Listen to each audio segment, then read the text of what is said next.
August 11th, 9:52 p.m. I was standing on the balcony of a penthouse in Miami. Ocean Drive, 32nd floor.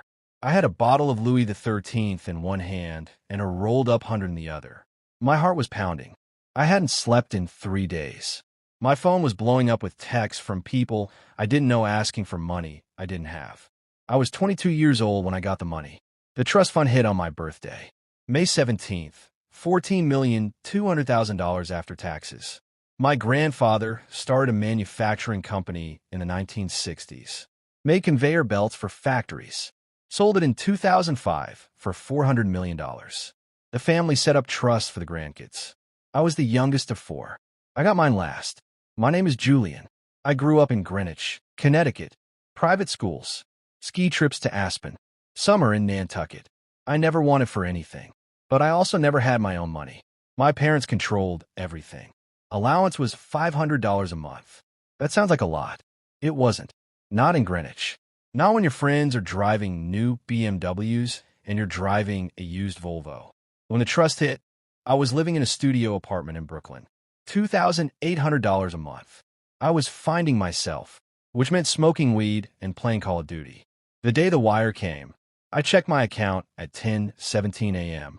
Balance, $14,228,476. I screamed. My neighbor banged on the wall. I didn't care.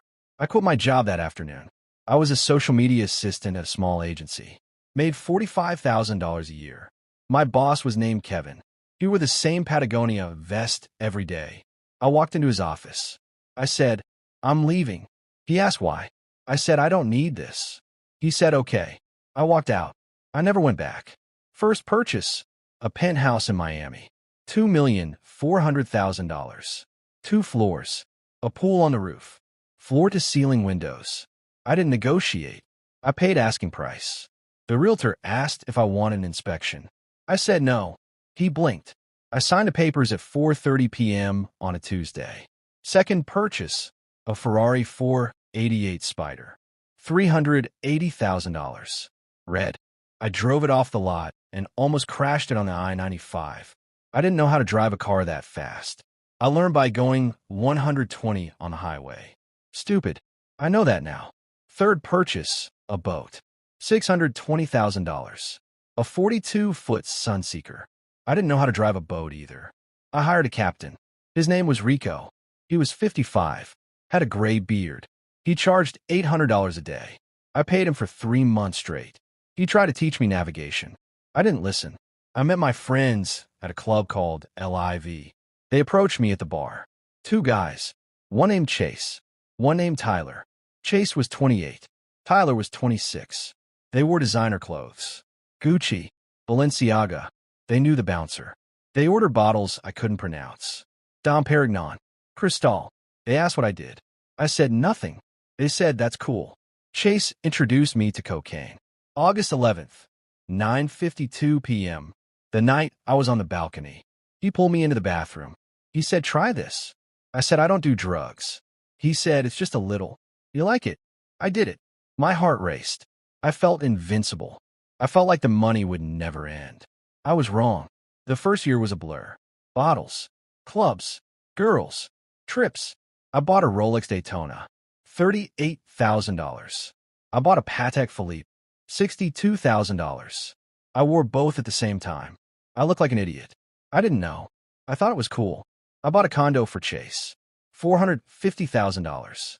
He said he was starting a business. A clothing line. He never started it. He sold the condo 6 months later. Kept the money. I didn't ask for it back. I bought a Range Rover for Tyler. $110,000. He crashed it 3 weeks later. Drunk driving. He didn't get arrested. I paid for the repairs. $40,000. He crashed it again 2 months after that. I didn't pay the second time. I started doing coke every day. Then every night. Then every morning. I lost 30 pounds. My nose bled constantly. I stopped sleeping. I stopped eating.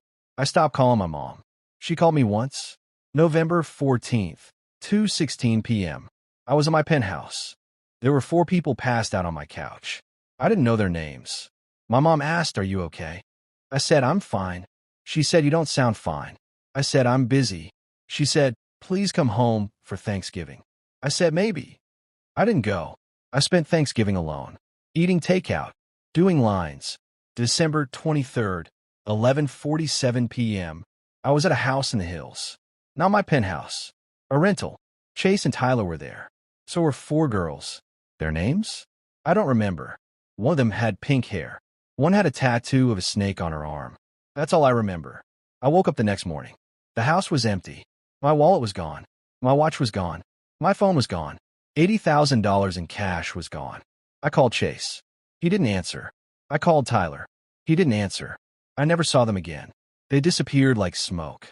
I had $9,200,000 left. I had spent $5 million in 8 months.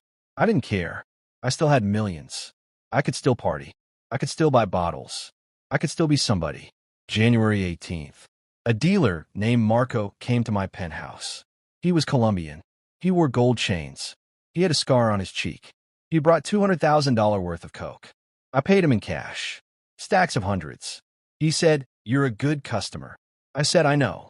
He said, don't tell anyone about me. I said, I won't.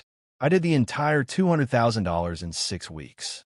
By March, I was doing a gram every 2 hours. My nose collapsed. Not metaphorically. The cartilage inside my nose disintegrated. I couldn't breathe through it. I had to get surgery. The doctor asked what happened. I said allergies. He didn't believe me. He wrote septal perforation on my chart. I knew what it meant. April 4th. I got arrested. Driving the Ferrari. Drunk. High. I hit a median on Collins Avenue. The airbags deployed. I wasn't hurt. The cop asked me to step out. I couldn't walk straight. He arrested me. Bail was $50,000. I paid it.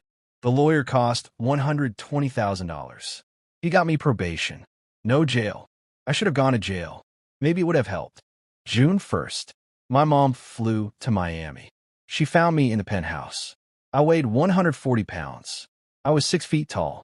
My eyes were yellow. My skin was gray. She cried. I didn't. She said, you're coming home. I said, no. She said, you're going to die.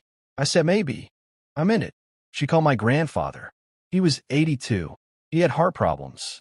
She told him everything. He called me the next day. His voice was weak.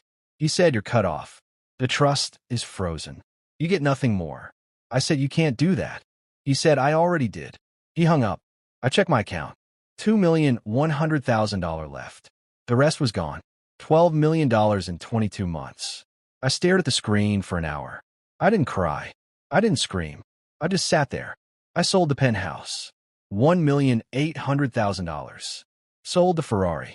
$220,000. Sold the boat. $380,000. Sold the watches. $45,000. After fees and taxes, I had $3,200,000. I moved back to Greenwich.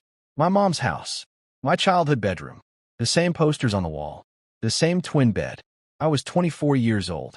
I had $3.2 million. I had no friends. I had no job. I had a hole in my nose. I went to rehab. Hazelden in Minnesota. 90 days. My roommates were a lawyer from Chicago and a housewife from Texas. They didn't know who I was. They didn't care. We did group therapy. We cried. We talked about our childhoods. I learned that I was not special. I was just an addict like everyone else. The lawyer had lost his marriage. The housewife had lost her kids. I had lost money. We were the same. I got out in October. Clean. 90 days. Then 100. Then 200. I go to meetings every day. Nah. Narcotics Anonymous. The rooms are in church basements. The coffee is terrible. The people are real. They don't want my money. They don't know I had money. I don't tell them. I live in a sober living house in Fort Lauderdale. $800 a month. My room is 12 times 12. A twin bed. A desk. A closet. I share a bathroom with 2 other guys. One is a former heroin addict named Mike. He has tattoos on his neck. He works at a warehouse. One is an alcoholic named Dave.